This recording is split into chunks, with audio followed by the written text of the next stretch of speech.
and they tell me I owe money. But here's the deal. And then, you know, you get a call from the Los Angeles Times or whatever, and there's a lot of cold calling that goes on. And these people, they know not to call you at 3 in the afternoon. They could call me at 3 in the afternoon. I might pick up if I'm not napping. But they figure the guy works all day, comes home 5:30, 6 o'clock. He's settling in about 7:30 before he goes to bed or before something good comes on. Before, you know, the must-see TV hour comes in. We're going to call him about 7:30. So they call. But here's what they never figure out, and this goes for all the cold calling and all that computer calling and all the collection services. They don't take a heartbeat and figure out how to pronounce your name. Right. And it's usually low-paid, uneducated people who are doing it. Right. And it always seems like it's caught them by surprise. Right. Well, they just go into the next number on the list. Right. So you can almost say he's not here just based on how they ask it. Right. Because it always sounds like this. It's like, bring, hello, is Alan Carolla there? And I'm thinking, whenever I hear the Carolla or the Carillo, I know there's money involved. And I know it's not them giving me money. Whenever I hear the Adam Cavillo, I'm not home. So, all you people who do that for a living, take a heartbeat and go ahead, read the person's name to yourself, memorize it, or perhaps just be able to read it on cue, and then when you call in, as a matter of fact, the best way to do it would be, you know, when the guy picks up the phone, go, ho! All right, Drew. Donnie. Yeah. Hey, we don't know how old you are. I'm 17. All right, what's going on? Nothing much. Hey, Adam, Drew. Yeah. I love you guys. I love your show. Thank you. Hey, I was listening to the show last night. We need a little boost. I feel a little down lately. Yeah, we need some love from the listeners. I think we depressed ourselves. I love both. Really, I think we did. Drew, he's trying to send us some love, and you're talking right over it. I'm listening. I love both of y'all, man. Thanks. All right. I just wanted to make a comment real quick. I was listening to the show last night, and that girl that called from Fairfax, how she was saying, like, there was, like, you know, pay at the pump still on the East Coast. Mm-hmm. And Adam, you made a comment, you know, about, like, a guy with, like, the little change thing on his belt. Goober. Yeah. Guess what? They'd say, well, there's a Hess station here where I live, and I only live, like about 6 miles down the road from where she's from. Mm-hmm. And at the Hess station, there's actually a guy with the little change thing on his belt. It's called a hemp station? A Hess. Hef. Yeah. How do you spell that? H-E-S-S. Isn't it weird the names everyone else has for their gas in other parts? Yeah, I mean, we also got, like, Shell and Exxon and all that good stuff, you know? All right, but it's always funny when someone else has a different name, and you decide to criticize it, and you go, Mohawk. Sinclair. What the hell's up with the Mohawk gas? I'd never buy any Mohawk gas. Why don't you get something smart like Union 76 or something that makes sense? Yeah. You know, Union 76, that just says petroleum. Yeah, like 100%. You know, Yeah. all over, like, Florida and Daytona and all that area. So you got the Hef station over there. Yeah. With Goober. Yeah, with Goober. Oh, good. All right. Wait. What? Donnie, what do you want to talk about? Well, my problem is that, you know, well, around school, I get, like, picked on a lot and stuff like that. And, you know, people, like, you know, they give me a lot of crap and everything. And, well, then people started rumors that I was gay. And I have a feeling that was, like, holding me back from getting a girlfriend. And I've even got... Whatever it takes. And the thing is, I've also got something from my dad. My dad thinks because I don't have a girlfriend, he even thinks I'm gay. You know? No, he doesn't think you're gay. He's not, you know, not really come out and said it. But, you know... Sometimes, you know, like I said, I've had a lot of people, you know, they think I'm gay and everything. Are you gay? No, I'm not gay, actually. Okay, so what's the big deal? Well, my thing is, it's holding me back from, you know, having a relationship, and it's like... Why? Because you've been stigmatized? Yeah, basically. No, it's not. I mean, women, listen, that would help you in a relationship. You got the surprise attack. You know what I mean? It's like women feel more comfortable around you. Oh, it's like sneaking a horseshoe into the boxing glove. She'll never know what hit her. You go out on a night on the town with her, and at the end, it's penis time. You'll blindside her. She'll never know what hit her. Yeah, it's just, like I said, to me, like I said, I just keep getting the impression that's what's, you know, it's like kind of like a wall in between. It's like girls on one side of the wall and the other. Yes, well, that may be there, but it's not because people And you are mixing up a batch of mortar to finish the wall. It has nothing to do with what everyone else is saying, Donnie. This is all you. Please, really? take responsibility. All right. I wish someone started a rumor I was gay in high school, so I had a good excuse for not getting any chicks. Yeah. You understand? Yeah, I understand. Listen, you could dispel that very quickly if you went out on a date or two, couldn't you? Oh, yeah. Oh, yeah. Plus, sure. these rumors. What rumors? You know what I mean? How many people are in your high school? Like 2,000? All right. And here's the... First off, how many of them even care? The beauty of my high school is there was 2,300 people. Only 150 of them spoke English, so you didn't have to really worry about the rumors unless they were done, you know, in the international language. They're done in, like, Morse code or something. Yeah, but the problem was every time, like, the rumors would start, I would try to stop them, but everyone would think I'm lying. No, everyone. You're talking about 8 people out of 2,000. But Donnie, no, actually, it's more than 8. But don't worry about the rumors. Worry about establishing some kind of contact with the opposite sex. Find some way to meet somebody and start going out a little bit, and this all will die down. I mean, what you realize ultimately as you grow older is that people really don't care about their own stuff. They really don't care about you. You know what's funny? Am I right? Absolutely. Yeah. You're really going to find out later in life they don't care about you. As a matter of fact, they'll take it a step further. You'll find out they hate you. Well, that's because that suggests they have something that they care in some way. But in high school, most people are really so preoccupied with their own stuff that they really don't care that much. Well, part of being preoccupied with your own stuff is thinking everyone else is preoccupied with you. Right. You're so preoccupied with your own crap that you think there's rumors about. Right. And that people are, you know... thinking about you, talking about you all the time. Oh, there's some sort of secret petition that's going around that everyone's signing regarding your sexual proclivity. Listen, you know, I always love this. Whenever somebody's having trouble with the opposite sex, the only place they should really look is in the mirror. Because that is all the opposite. That you are the only person on that team. Right. It is like a box. Or your choice. It's either what you're doing in the relationship or the people you choose for the relationship. Right, but it's a sport. It's like boxing. It's like if you're taking a whooping, if you're 0-35, you better go ahead and figure it's something that you may be doing. It's not like you're playing football and you got a bad line and you're the quarterback, you're getting sacked or something like that. Right, right. It is so bizarre how everyone just looks around. Well, let's see. I'm not getting laid. I'm in high school. Hey, must be the rumor. Yeah, it's the rumor. It's the gay rumor. Oh, son of a bitch. I should sue. Okay. Faith.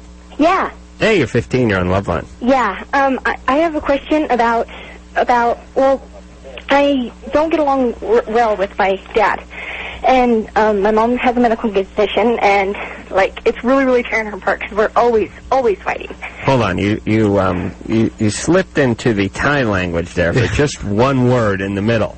Sorry. What was that thing about your mom? She has a medical condition. She has something wrong with her heart. What is the problem? Like with my mom? Yeah. Okay, well, she just get, her heart has, like, VTAC. She has VTAC, okay. Yeah, and as much pressure as we put on her, it's just really tearing her apart. And who is it you're fighting with? My dad. And it's your biological father? No. It's my step, but I consider him as my biological. How old were you when he became your father? 2. Okay. And what is it you're fighting about? We just get on each other's nerves so bad. We just fight about stupid stuff. Okay. Have you tried to do something about this? Change it? Yeah, like, can you give me advice on how I could become better friends with my dad? Because it's just working at my mom. That's nice. Where is your dad? My stepdad, he's upstairs. Like, it's so my funny. real dad? She'll call him his dad a bunch of times, and then as soon as I call him the dad, it's huh? Right. Yeah, well, all right. Well, as long as we're there, where is your real dad? He's on the East Coast somewhere. Okay. You don't talk to him much. No, are you aware of this? Hold on, Drew. I'm trying to heal Faith here. I just wonder if it has anything to do with the departure of the biological father. I'm trying to do a little Faith healing. Can you put him on the other line, please? Yeah, hold on. Yeah, okay. Oh, that's cool. Yeah. Get on the phone! All right, hey, watch the tone, girlie. Please? Dad, get on the phone, please. Dad, they want to talk to you. Hurry! Hey. Please? Hey, the man put in a good day's work. Hello, sir. What's your name? My name's Keith. Hi, Keith. This is Adam, and that would be the qualified Dr. Drew on the other end of the microphone there. We run the Loveline program. Okay. Okay, you're a big fan. We'll send some headshots out. Faith has called us because she said she wants to know how to get along better with you. Even though you're not her biological father, she considers you her father. She mentioned that Mom is going through some hard times physically, and that you guys never quite see eye to eye. And she really called to try to figure out a way to become closer to you. Yeah. Okay. Is that surprising, or is that... Oh, not really. I mean, we've kind of talked about it. What kind of stuff are you guys fighting about? Oh, just little stuff. I mean, I keep wanting her to act a little bit more mature and to stop doing little irritable things that she knows kind of gets me going, but she continues to do. Like what? Oh, just certain noises that she'll make and stuff that she does it persistently just to kind of... So she's trying, she's baiting you, she's prodding you, trying to get you upset. She's trying to get a reaction out of you. Because maybe she doesn't feel like you're giving her enough attention otherwise. It could be possible. I think more, I bet you it's more that she's afraid about Mom. And that if she's left to her own devices, in other words, if there aren't a lot of distractions and a lot of other sort of chaos at home, she's left with her fear and anxiety about Mom. What's the reality about Mom's medical situation? Reality about Mom's basically under control.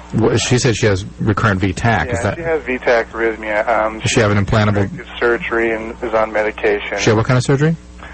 She had an ablation. Well, now, why is she getting VTAC at her age? That's wild. How old is she? She's about 38. That is wild. When does VTAC usually set in? VTAC is something that people get in the setting of bad coronary heart disease, ischemic heart attack. Let him talk. Yeah, I believe this is a genetic... okay. Might be caused genetically. So the ablation was successful? Ablation was successful, okay. yeah. Faith, am I getting on the right track here with... and she likes to play Mom and Dad against each other, too, because she knows Mom will stick up for her being Mom. But that's normal 15 stuff. I mean, I'm kind of siding with Papa Keith here, though. Faith sounds like a bit of a pain. Faith? Yeah. But I'm trying to defend Faith in terms of what it is she's defending against here. She's trying not to deal with... Something scares her. Something's got... Is this a change for Faith since Mom got sick? Not really. All right. It's just that she knows that Mom's condition, that I think she wants to be good and wants to correct some of the problems we're having, but on the other hand, she still has her own little way. Yeah. Well, when did you come into her life, Keith? Oh, about the first year she was born. I've been there. I've known her mother for a long, long time. We school chums and that. So have things turned recently, or has there always been a little bit of strife between you two? Oh, there's always been a little bit of strife. Normal. Again, also normal. Yeah, probably right. Well, to me, the feeling I get is that things are good. I mean, well, Keith is communicative. He's open. He's available to her. She's doing normal 15-year-old stuff, right? Yeah, you guys. This may sound bad in your household, but if you came over here and heard what we're normally listening to, we're usually hearing bottles breaking at this point. And tires burning out on the front lawn. I mean, just the mere fact that she could summon you to get on the phone, even if it was in her own rude, disrespectful way, still is a very positive sign for Loveline. And Faith, try to stay with what it is that motivates you to need to do this stuff. It's real hard. It's totally normal for somebody your age. It's acting out. It's really what we call acting out behavior. You're acting something out. Something's bugging you, and you can't help but just kind of poke and prod and create something. It's distracting you from something else. And I suspect it's how much you fear for your mom's well-being. And it sounds like, Faith, it's a very complicated condition. Yeah. The treatments are relatively new, the ablative therapy and whatnot. Is she on amiodarone or something like that now? Oh, it's like lidocaine when it starts with an M. Mixilotine. Mixatil. So Keith, you're not getting into any of her medication, are you? Oh, no. And Mixilotine has a bunch of side effects. It can make her feel funny some of the time. And Faith, but she's going to be okay. I mean, she's had definitive treatment, and this is a very treatable condition. She's very rare in this setting, but very treatable, okay? Okay. So don't worry so much about Faith. it. It'll be all right. Yeah? Tell Keith you love him. I love you. Oh. She a naughty teen. Come on, Faith. I love you, Daddy. No, don't do it. Don't do it like a little girl who wants some candy. I used to do that when I could hear the ice cream truck in the background. Okay. Come on, give him something real. Give him some sugar. Now, come on. I love you, Dad. Yeah, I'll take it. I give it like a 4. I give it a 4.5. That's awesome. I just want one more. I just want one more good one. I want you to take a breath and think about this man who came into your life when the man who sired you took off. Chasing hookers around Europe. All right, that's going to... Look, if she was defending against something, it's those kinds of feelings, so don't stir that up. Relax over there, Drew. The point is Keith did not flee. He was responsible. He put bread on the table and shoes on your feet. Yeah. Shampoo in your hair and panties on your ass. Yeah. He's a good man, this Keith. Yeah, he is. Comes to the phone. Believe me, you listen to this show, don't you, Faith? Yes, I've been trying to get a hold Oh, of these poor girls calling up night after night, nobody around. Stepdad stayed in the house long enough to feel him up, and then he took off with his biker gang again. Keith's a decent guy. Now, come on, get in touch with those feelings and give him a real I love you, Daddy. I love you, Dad. That is very clear That's for 15-year-olds. Pretty good for 15. Yeah, Keith, you want to give her a quick shot? Sure. Go ahead. Hey, I love you, Faith. His was All right, one more good one, Keith. Come on, please. Okay, I really love you. All right, let's remember that. His was actually a little weaker than hers, right? Well, you know, it's funny. Guys do the. It's like when guys hug, they have to slap the other guy in the back as if they're trying to dislodge something from their wind tunnel because they couldn't just hug another guy; it'd be too weird. So they'll hug. And then there'll be a beat when two guys realize they're hugging each other. They go, come on, come on. All right, get out of here now. But you know what guys do when they do the I love you? It's painful for a guy to just go, I love you. A guy has to go, I really did. No. You see, Keith did it this way. Hey, I love you. Guys do that nightclub singer leaving the stage. The Bill Murray, I love you. Yeah, thanks for coming out to the Radisson. We're taking 10 to wet our whistles. Hey, I love you. We'll be back. More Loveline. I don't think they're aware of how much they suck. Hey, Loveline. I'm Adam Carolla. That is Dr. Drew. Karl Wallinger from World Party. You remember World Party. We'll be in here in just a few moments. That went to the wrong studio. And my contention is our Loveline guests usually show up for this #1 rated, nationally syndicated radio show between 9:58. It's 9:58, 9:59. I'd say 10:02. I'd say average, though. Some get here about 9:40 or something. But I would say average. I would say if the show starts at 10, 9:52. Yeah. 8 minutes. Yeah. That'd be about the average. Sometimes they actually show up at a minute or 30 seconds before the show starts. Other bands will show up at 20 of. And often 20 after. And often 20 after. Now, these guys went to the mother stations. There's no fault Yeah, there. this was just right. innocent. Which is a half hour away. But Right. Right. Well, they're en route. Okay. But I'm saying they got there at 10. No, they'd been there. Security didn't tell them until we called that Loveline wasn't there. Isn't that nice? Oh, we're a well-oiled machine. Anyway, listen. All right, we're going to have a good time. What the hell? What are we doing? 1-800-LOVE-191 is the phone number. Debbie, you're 34. Hello. Hey. I was calling. I heard you guys talking before about what drugs do to kids, you know, before they're born. Mm-hmm. And my ex-husband was really heavy into drugs, and my son has all kinds of problems. Orthopedic, he's had heart problems, behavior problems, he's been suicidal. He's only 10. Yeah. And I didn't know if there was anything I could do, or if there's some way I could find out if that's what's happened. What are the orthopedic problems? Well, he was born with extra digits. He had to have that is the one syndrome that has one of the orthopedic syndrome that has been described from fathers who smoke a lot of pot. Usually it's the pinky. Right. Well, and so they had to remove him. Were you doing drugs when he was pregnant? Wait a minute. Did he have a big toe where the pinky should have been? No, he had two big toes. Next to each other. Next to each other. Yeah. Right next to each other, exactly. And so he had 6 toes? On each foot. Yeah, you know, people look at that as a problem, but if you think about it... they're long gone. Oh, they took them off? Oh, yes. When he was little. Yeah. Well, if you're going to take the foreskin, you might as well grab a toe. Yeah, when he was about 8 months old, they took him, and he's had 6 surgeries since on his feet, some on his knees.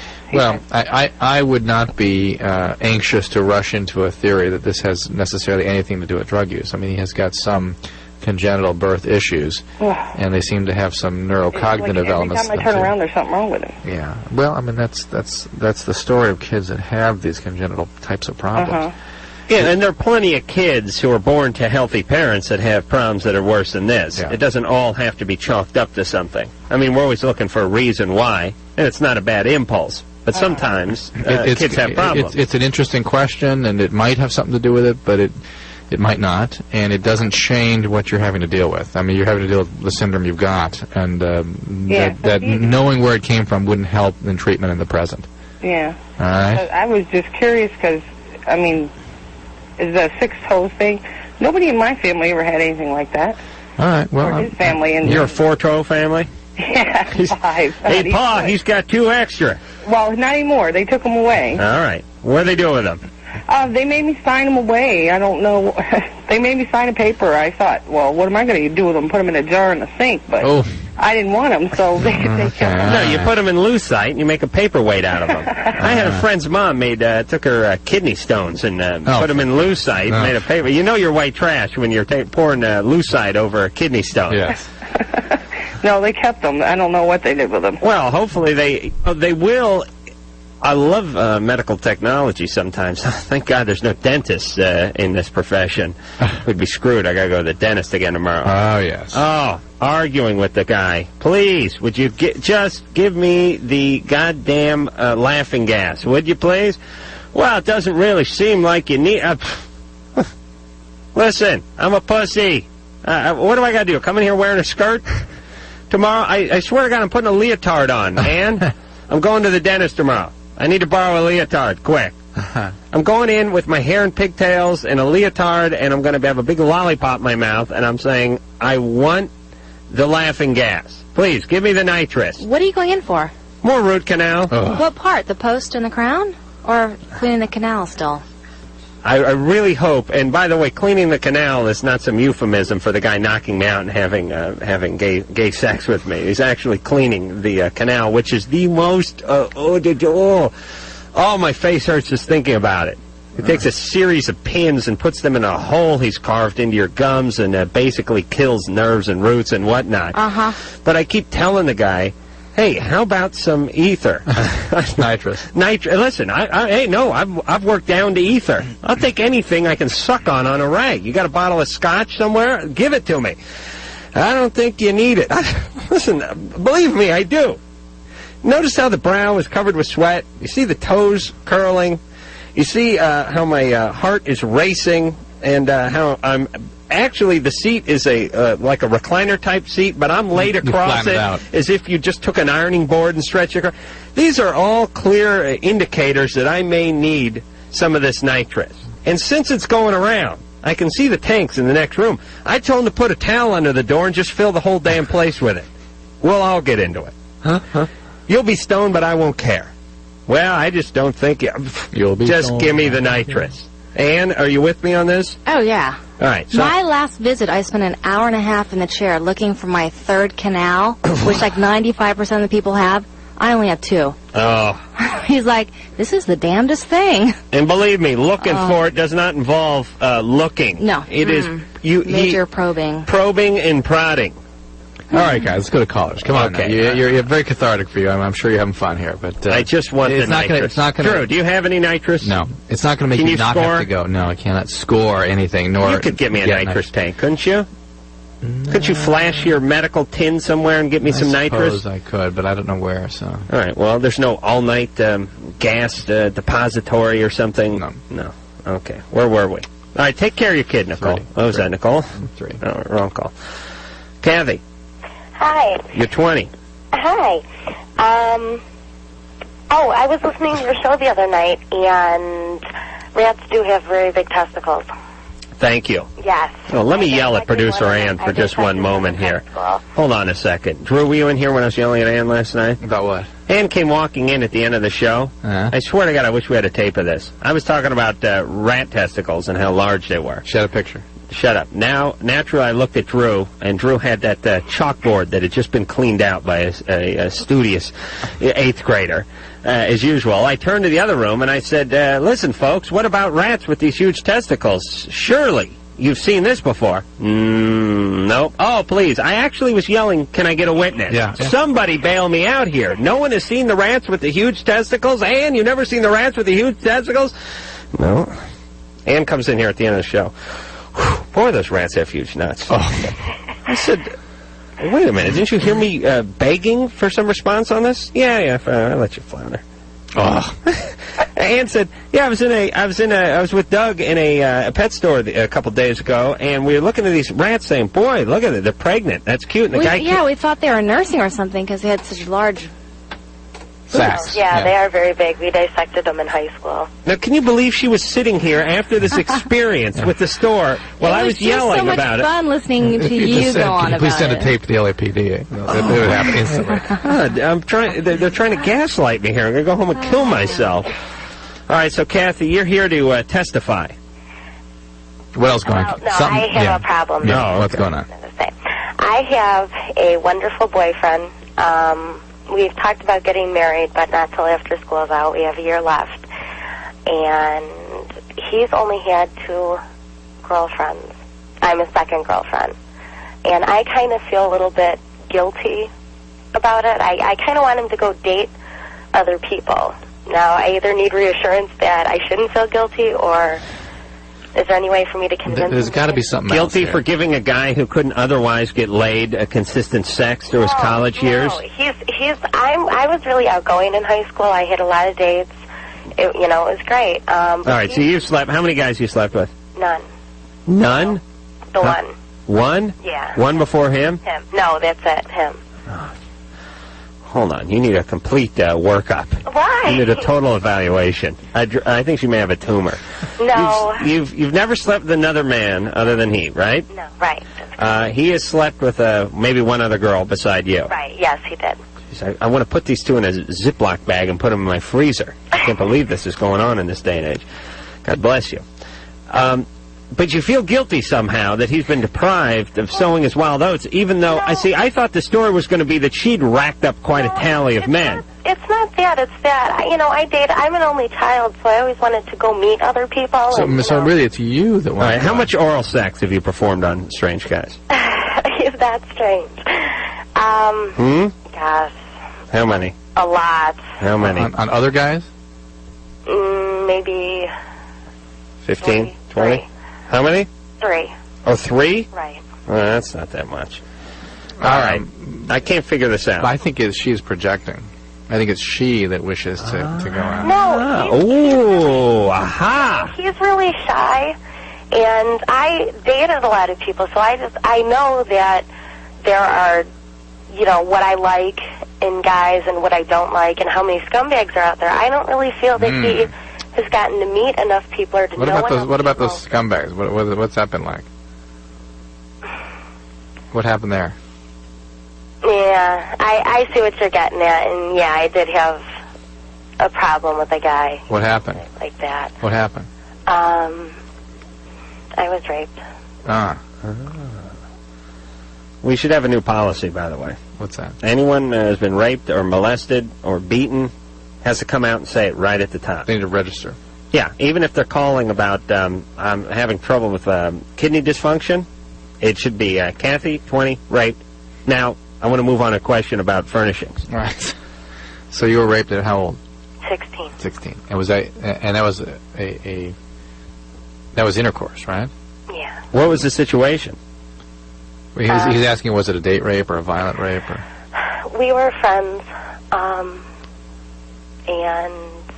one time before school started, I got really drunk and passed out when I woke up. You got loaded before school started? No, like a couple during the days summer? before school, right, like a back-to-school party type thing. I'm telling you, Drew, my theory about if this guy probably wasn't even a rapist. It's just anyone who gets drunk and passes out, you got to hump him. I swear to God, this is what's going on in today's society. I don't know what to do with that. If his grandmother passed out in front of him because she'd put down too much Manischewitz, he would have jumped on her too. Yeah, no, I know I shouldn't have. And what did you do? Did you ever try to get retribution from this guy in any way? I cut all ties with him. You didn't prosecute him, or? I said no. How were you aware even of what happened? Well, I woke up and it was happening, and you were aware when it get off me, and I left. Okay. Has he ever tried to contact you, do anything like that? Yes, I did see him once after that at a friend's house, and I left. Because this was an old friend of yours, right? I had known him for about 1.5 years. And he always liked you, I'm sure. Not that I was really aware of. But he didn't make a move before this? No, I had drank in front of him before, you know, just a little bit. I was never really a big drinker.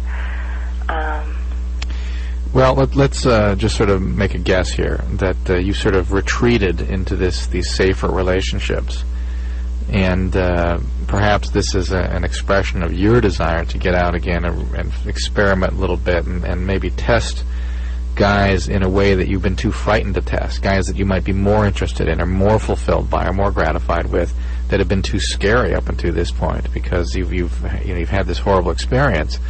And maybe what you really want to do is go out and try it again and explore. Maybe this is a projection about what it is you wish to do. I would just say, that's just a guess, but I would say if you are not very sure, very clear, 100% that it's time to get married and this is definitely the right guy, at 20, do not do that. Right? Already we have a 50% divorce rate. Not until you get over the whole rape thing and work a few things out. And please, wanting him to go out and experience other women while you wait around is a ridiculous notion. It's not reality. But this whole, like, half the sex that is going on in this country before the age of 20 has to do with someone getting loaded and passing out. I can't believe that this went on like this, 25 years ago.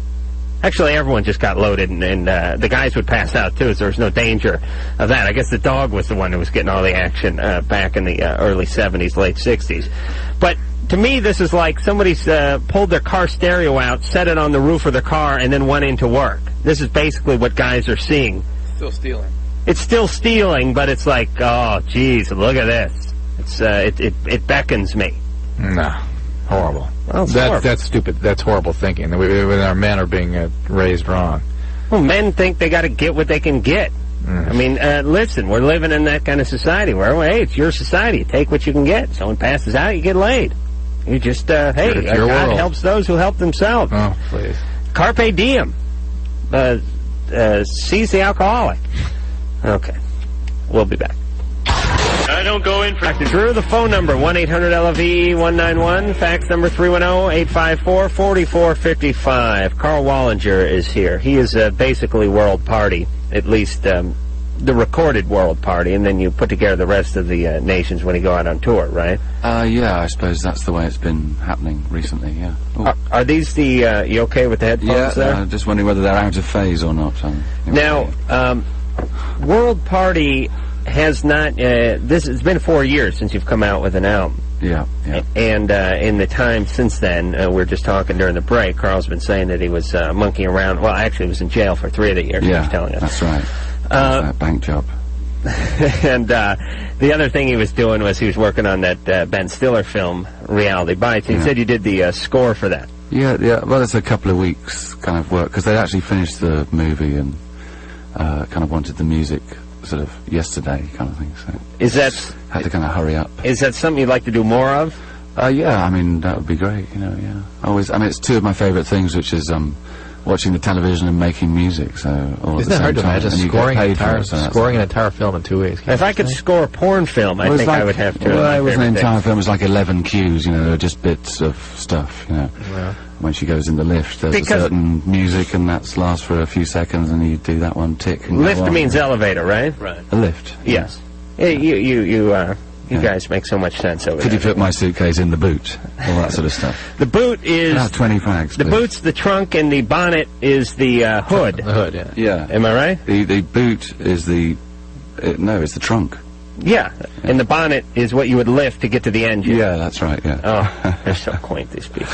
Yeah. Civilized. So you see, the cars in England are sort of, like ladies with nice bonnets on and boots, you see. You're not with trunks and hoods. No wonder it's a strange country. And you're staying, I'm trying to get him to say the word. What city are you staying in?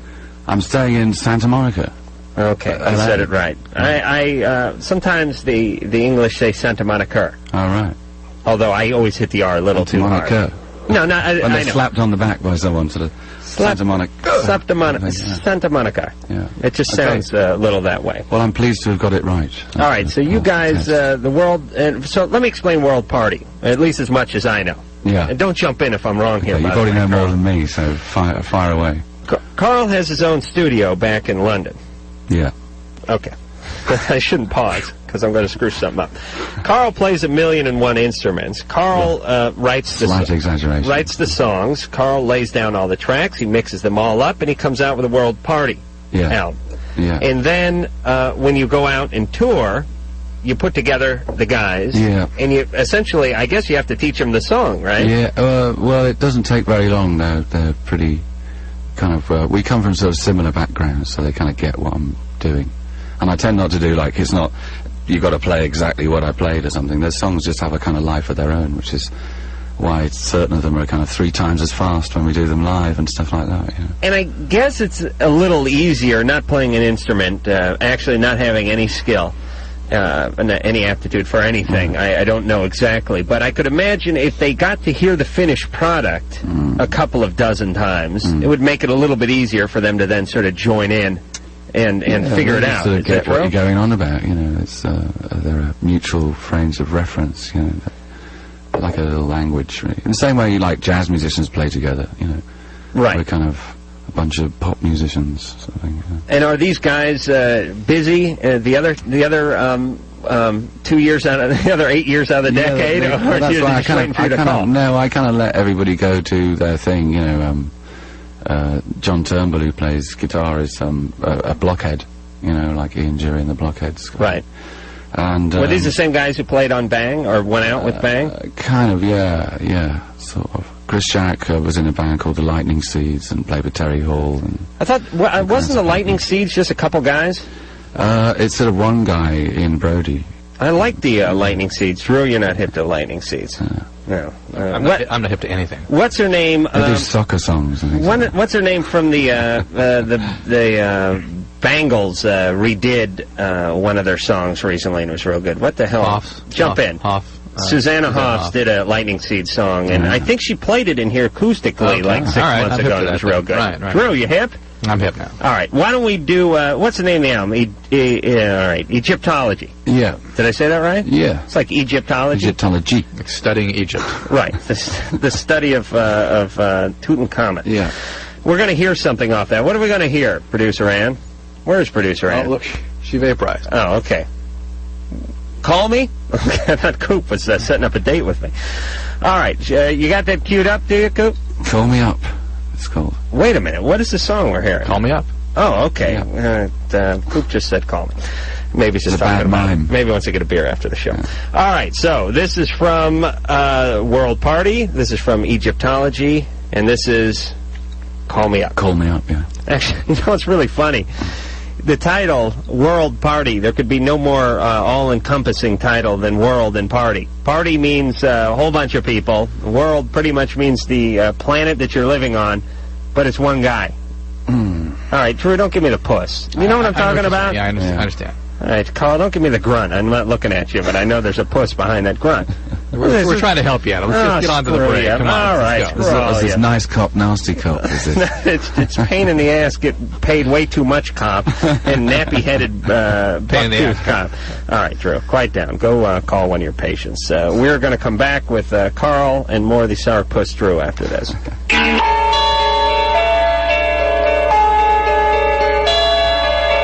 It is Loveline. I'm Adam Carolla. That is Dr. Drew. That is Karl Wallinger. Karl Wallinger is from World Party. As a matter of fact, he is World Party.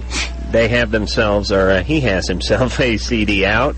It has been a while. It's been about 4 years since Bang, his last one, which was a pretty big CD. It's been several whiles, really, isn't it? How many did that sell? Did it sell a lot? Did it go platinum? Bang. Yeah. Oh, multi-platinum. Multi-platinum. Yeah, at least. Wow. You hear that, Drew? I heard that. Okay. We'll be back in 10 seconds. The sales were helped amazingly. What about the sales there, Carl? They were helped amazingly by being on this show 4 years ago. Kind of oh, that's right. Yes. It launched. I think that was the key. Yeah, that launched. That was the key to the whole. Oh yes.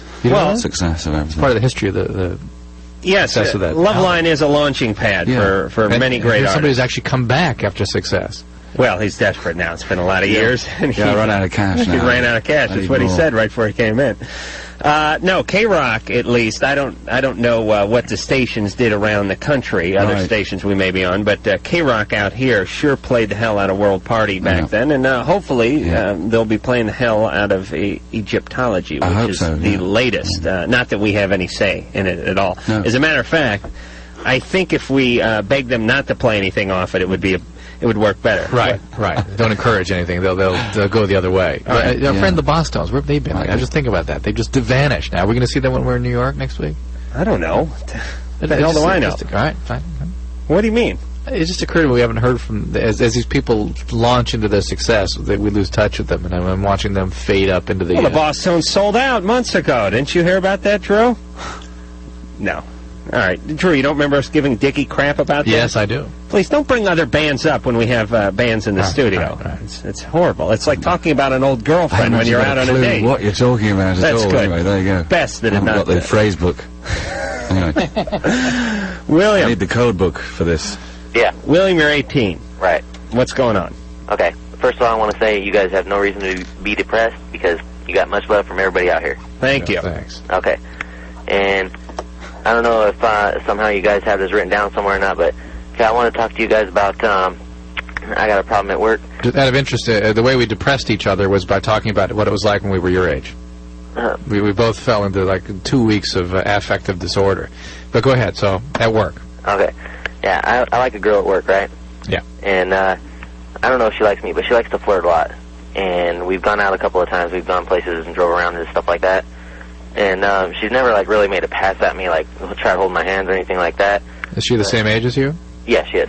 What relation is she in the workplace? Is she manager, same level? No, same level. What kind of work do you do? I would rather not say. Because it's a really crappy job? Right. What is it? I'm going fast food. Yeah. Yeah? Yeah. So she's behind the grill with you? No, I don't cook. You don't cook? No. They're at the person on the microphone of the Jack in the Box or something. Oh, you're the guy working the drive-thru? Somewhat like that, yeah. Uh-huh. And what's she doing? She's the shake girl? No. She also works at the cash register. Right. Oh, okay. All right. And what do you mean you guys have went out driving around? No, I just went out, we went to the mall. Testing the drive-thru and stuff? Huh? No. All right, so it sounds like she's kind of interested in you, right? I don't know. Well, okay, there's the thing. Wait a minute. You're saying she hasn't made a move on you? No. Have you dropped your handkerchief in front of her? No. William, you're 18. Right. Check a quick genitalia check. Take a look in your trousers there. What do you got? What I need. A testicle and a penis? Yes? Oh, my God, two of one of those. All right. Your job is to make the move on her. Do you understand? Right. So what are you doing driving around? Okay, listen, this is my problem. Okay, she's got a boyfriend. Oh, okay. All right. Well, that's that. Yeah. Okay, I'm just wondering, what should I do? Should I just leave it alone and... You can always drop a hint that there's no harm, I believe, in saying, gee, I sure would like to go, I sure had fun with you, I'd like to go out with you, but you have a boyfriend. If it ever breaks up, let me know. Well, what if she just says we can have sex in the meat freezer and he'll never know? Don't do that. I'm all for it. Whatever. But, why should people be ashamed to do something like that? But who wants to date somebody who's going to be screwing around on their boyfriend or girlfriend with them? When you end your relationship with your boyfriend, I would like to know about it. I thought you said that sounded desperate. Well, no. When did I say that? You've said it many moons ago, but you said it's like you're putting yourself on, injured reserve. I mean, you said that. Waiting to be called I know up. I didn't say that. You said that. I did? Yeah. Yeah, but you vehemently agreed. No. It must have been one of those shows you weren't paying attention. Could be. Probably one of those middle-of-the-week shows. Drew tends to tune out during the middle of the week, and then we get him back a little for the end of the week because he's so excited about going home. So, William, how serious is she about this guy? Do you know? Well, she always talks about, like, her and him fighting and stuff like that. All right, so he's in the bullpen. Right. You are? Yeah. No, you're on William deck. is. Well, whatever she does to prepare for the next hitter. I see. All right. Right? Yes. We'll give you a theory about this. The bullpen theory? Yeah, the workplace bullpen. Oh, I did do that theory, didn't I? All right, I'll explain it to Carl. since he may not have heard this over in the I'm going to have to UK. start cataloging your analogies and your theories, because you sure as hell can't remember. Well, this is just lends credence to the fact that I do not remember any of them. Okay, shoot now. All right, here's what goes on. We have this. We don't have cricket out here. Yes, I know. Yes. Bunch of gay men in tight white pants swatting at a ball The with a flat sexuality is paddle. an issue. I don't know about please! that. I've seen those cricket outfits. They play with balls. We have the manly sport of baseball. Actually, there was a really great cricketing radio gaff kind of thing, and the batter at that time was a guy called Holding. And he's holding. And the bowler was a guy called Willie. The bowler would be the pitcher. There was anyway. It turned out that the batter's holding the bowler's Willie was the actual sort of thing that happened. See, if our you had to be there anyway. If our listeners weren't 15 and stoned, they would be laughing their asses off right now. Would, yeah. All right, here's I should explain cricket. Really, you're about to explain. I'm about to explain the manly sport, the all-American sport that we know as baseball. Here's what women do. When women get in a relationship and the relationship is starting to go bad, women are more keen to this than guys. They understand. I don't know. Oh, please, anyway, don't give me trouble. Go on. Send you right back on the next boat out of here. I'm out of here. No, please. Bye, please. everyone. Please, World Party. You think you'd be more agreeable with a name like World Party. Have a good time. It's an inside joke. Women... All right, here's my opinion. I'll accept your theory. Coop, shut his mic off if he disagrees. Okay. Thank you.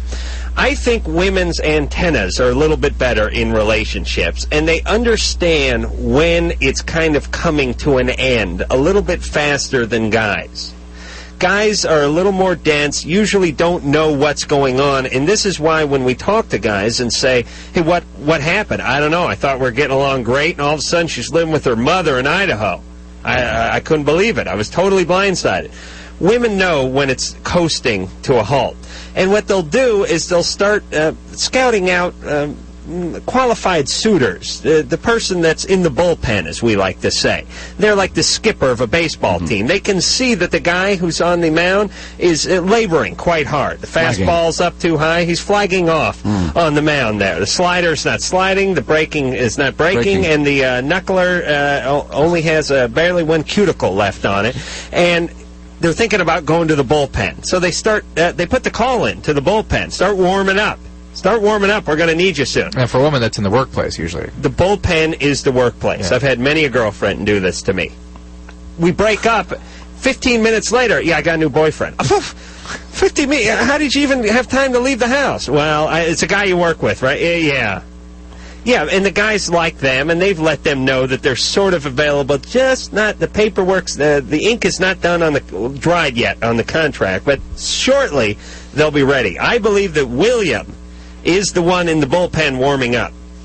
He's not much of a closer, William. So he ought at least let his intention be known. No harm in that, especially if he's in the bullpen. All right. Just acknowledge it, and if the opportunity arises, fine. But don't start screwing around before she breaks up. No. Isn't if your theory is correct, isn't she about to ask him to be her boyfriend anyway? To start pitching, yeah. Probably. Oh, well, you just have to sit there and wait for it to she'll break up, she'll break up grow a beard. with the guy when she knows that William is on hook. The hook is lodged and she's about to gaff him on board. Chris? Yeah. I have either a fishing or a baseball analogy for almost every sexual problem. What's going on, Chris? You're 23. You're on with Karl Wallinger from World Party. Well, nothing's wrong. I'm calling to tell Dr. Drew thank you for being there about 4 weeks ago one night that I just needed somebody. And Adam, you sure didn't help very much that night. Oh, how about that? He gives one hell of a massage, that Drew, doesn't he? Oh, yes, he does. Was this on the air? What? All right. What happened? What was your call about? The fact that I'd never been in a relationship and I'm 23. And, right. So I don't really remember this call. You're a virgin? Yes, I am. Okay. So, and your analogy that night kind of threw me off for my masturbation. So what'd I do? Work Vietnam? Your grandmother into it? Grandmother. So now it's like whenever I start reaching for the junk or about sex, first thing that pops in my mind is like my grandmother spitting out her dentures or something. Right. Boy, you won't have any problem with the premature E ever. You really won't. Chris, I think I told you to stop masturbating so much because it was stealing your thunder. Right. That you were a virgin and you're not dating and you're not getting out of the house because you're masturbating so often that you had no motivation. Well, I don't go down to the junk that often. And we were talking about anger and things like that, right? Yeah. What have you cut down to, Chris? Probably maybe once a week. Once a week? Yeah. My God, no, wait a minute. I've scared myself now. I've done too much work. It's okay to go back and do a little bit more than that, Chris. I didn't want you to get that out of control with it, or that under control, as it were. Well, thanks for giving us feedback, Chris. Everything going okay? Yeah. All right. I've got a friend that's she's there, and she, whenever I need somebody to talk to, she's there, so. Okay. All right. And I think Dr. Drew should snap Adam back into place a little bit more often. So. What do you mean? I helped you, Chris. No, I know you did, but... You didn't do anything. You told me he was angry at his penis. Well, a lot of good that's going to do the guy. He's having an argument with his genitalia. Chris, go out and have some sex. All right. All right? Yeah, mahalo. Mahalo. Mahalo. Do you know what mahalo means? No. We don't either. But it's Hawaiian for something. Kenny. Kenny? Kenny's been on hold for 70 minutes. He may be sleeping. Or may just not be there. Wait, I want to hear if I can hear him breathing. Wait, be quiet. What's up, Corey? Oh. Kenny? Hey, Kenny. Okay. I didn't know what he was talking to. Hey, Matt. Yeah. You're 18. You're on Loveline. Oh, hi, guys. Hey. Hey, I listen to your show all the time. It's really cool. Thanks. I got a problem. Well, I got this girl. Well, she's my girlfriend, and I went out to Vegas and met up with an ex-girlfriend of mine and had sex and got crabs from her. I don't know what to do. I don't know how to... Treat the crabs. Huh? Treat them. Treat them? Treat them. Keep them? Treat them. Oh, okay. Listen, Stoner. Hold on, let's just do a quick Loveline reenactment there. I went out to Vegas. I got myself some crabs because I got to get with my old girlfriend. What should I do? Treat them. Beat them? Treat them. Greet the crabs? Treat them. I should meet the crabs? Breed them, he said. Breed. Breed them. Has been breeding them. That would be a good idea. Instead of this damn Uncle Milty's ant farm, Uncle Milty's crab hatchery. Or perhaps a circus of some sort. Crab circus. Well, certainly, if they could train fleas, they could... fleas are very unruly. That's it. And very difficult to maintain. They're hopping all over the place. Crab is something you could probably do. Very slow-moving animal. Very small area to set the whole thing up as well. You know. Uncle Carl's Crab Farm. This is brilliant. I don't know whether I would be involved in such a venture, but I probably know a few people who would. I think, here's just off the top of my head, we get some sort of chia crotch. You've seen the chia pets. They're like a sheep or a pit bull or something, but this is actually shaped as it's genitalia. It's a big clay, and you soak it in water overnight, and then you sprinkle it with seeds, and it sprouts, and then you sprinkle the crabs on. This is the next best thing. I don't think kids... Do they survive very long on chia? I don't know. You'd probably have to throw some flesh in there or something at some point, but a couple of cocktail weenies or so should suffice. Oh, can you imagine coming home and finding that the dog had knocked the chia crab pet off the thing and they'd scattered all over the room? Drew. Yeah. I know I'm really working this now. Why? But I'm just thinking. You remember sea monkeys? Yeah. Did you have sea monkeys in England? Personally, a doctor, I got sea monkeys. No. Did you have this little game that kids have? I think they're called brine shrimp. Right. They're called sea monkeys. No. They come in a little package. And this was very popular when I was a kid, and I still see them today. As a matter of fact, it was a little dilemma. I had some about 8 years ago, and I had to move, and I didn't know whether to dump the monkeys or not. They're these brine shrimp, and they're dried creatures. I mean, I don't know how to explain it. Drew, do you know what I'm talking about? I know what you're talking You just add water and they come alive. Yeah. Yes, you dump them in water, and they start to flourish, and they're these little shrimps. Now, on the picture of the sea monkey, there's the king sea monkey and the queen, and the queen is busty and has lipstick on, and her, and has a tiara on, but there's nothing of the kind going on inside the tank. But they come to life, and I'm just saying, I don't think kids have sea monkeys. And possibly the 90s version of this would be the chia crab. Okay, what do you think? Come on, you're an entrepreneur, are you not, Carl? I Carl? don't know whether this is going to catch on. You have some capital to burn. Yeah. You need a write-off. You're getting taxed, what, 90% over there in England? Oh, 135. 135%? Yeah, we got what is it? No one is. The Queen is not listening. Tell us about how the tax works over there. Well, it's just you make money and then you give it all to the government, and then you owe them some more as well. So what is the if you made $100,000 in a year, what do they want from you? I don't actually know. Give a guess. Not interested at all in tax, really. It's like some guy does that, all that stuff. Right, but how about not getting screwed? I trust him and I know him and I know what's going on, really. I don't know. It's about a third, I suppose. A third? Yeah. Wait, it's got to be more than a third. I'm moving to England if it's a third. It's about a third, yeah. I get taxed about 50%. Maybe I just completely don't know what the hell I'm talking about. I hear 2/3 and 3/4 over there. Oh, you're living in it. I don't think it's... It's not that high? No. And there's just been all kinds of, incentives and certain things that had to happen before certain dates. Let's move. Maybe that's just me. Hold on a second. Do they have all those shelters and everything that they have here? You'd be sick as parrots if you knew. Anyway, yeah. I mean, do they have, investments and tax shelters and credits and all that same crap they have here? All manner of means for hiding everything, let's face it. I don't know. Maybe they're better off over there. I thought they're getting screwed. Yeah, we're getting screwed as well. Right. Well, we're getting screwed. You gotta move to as well as being better off there. Madagascar or Nevada. There's where you can get away with some tax stuff. Lori. Uh-huh. You're 23. Uh-huh. Okay. Hi, I love you guys.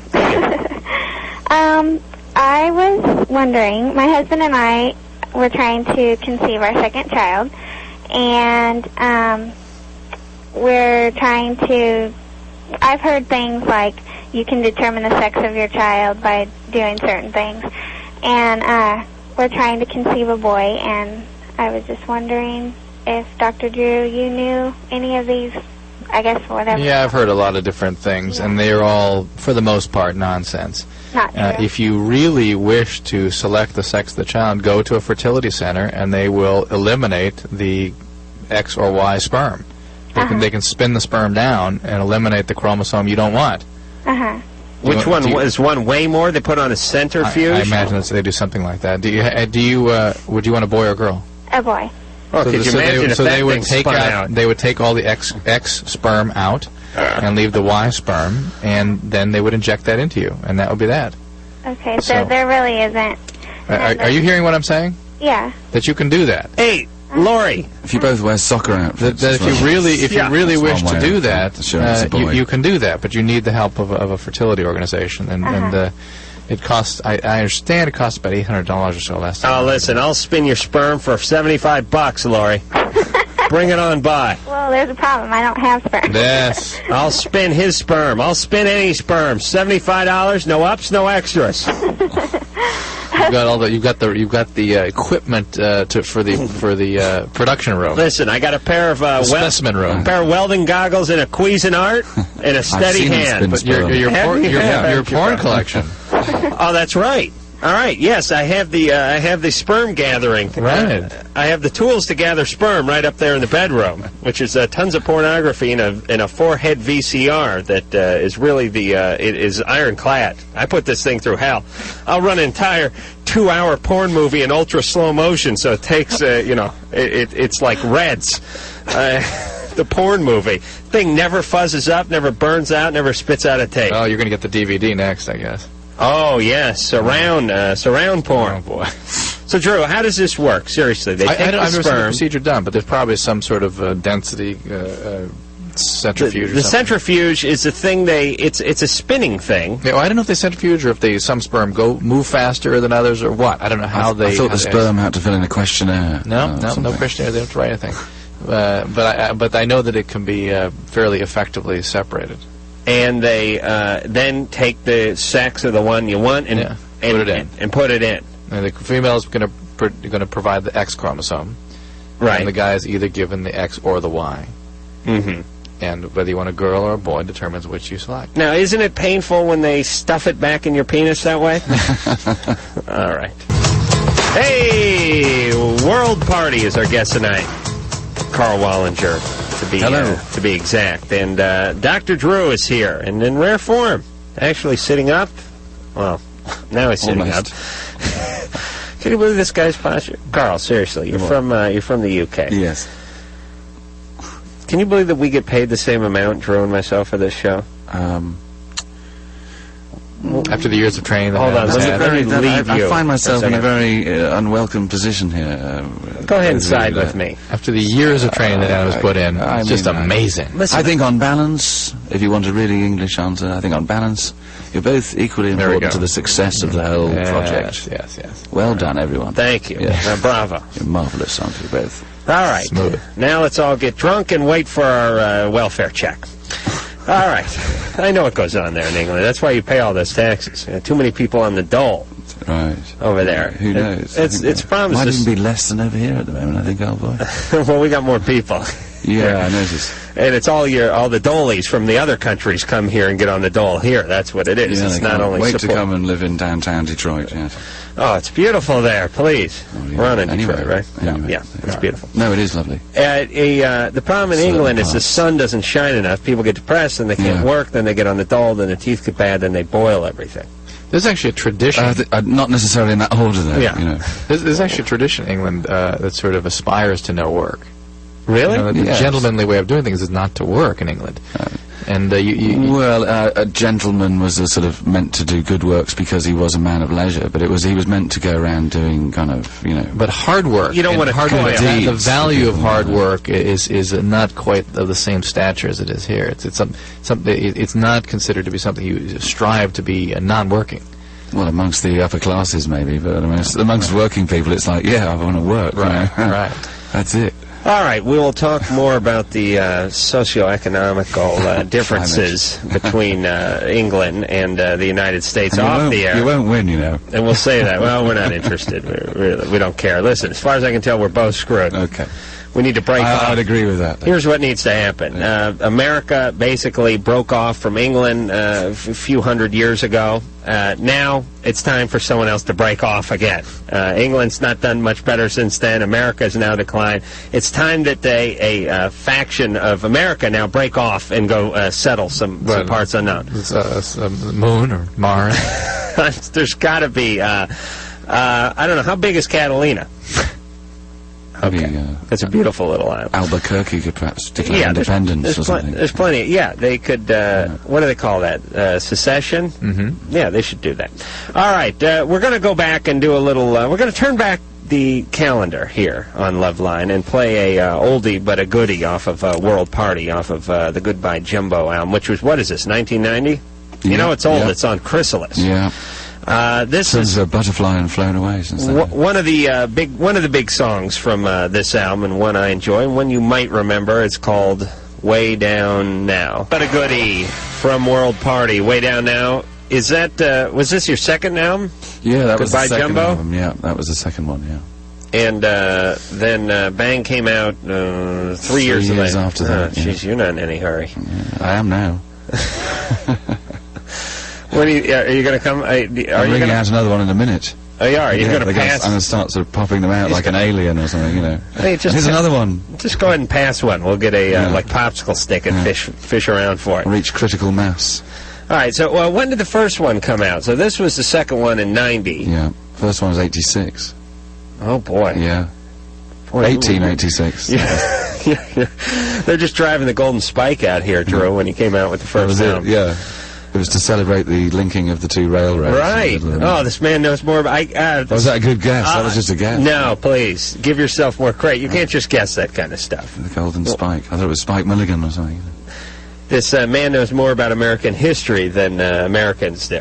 Am I right, Drew? Yep. Thank you. Melissa. You're in trouble. No. Believe me, no. Melissa, you're 18. Yeah. You're on with Karl Wallinger from World Party. Hi. Hi. I just wanted to call and tell you, Adam, that you're incredibly sexy, and that I love you guys. You're pretty cool for helping people out, and you've helped me out a couple of times. So. How have we helped you? Tell us how we've touched you. More importantly, tell me how I've touched you. That'd be too personal to describe. No, I listen a lot. Have you ever fantasized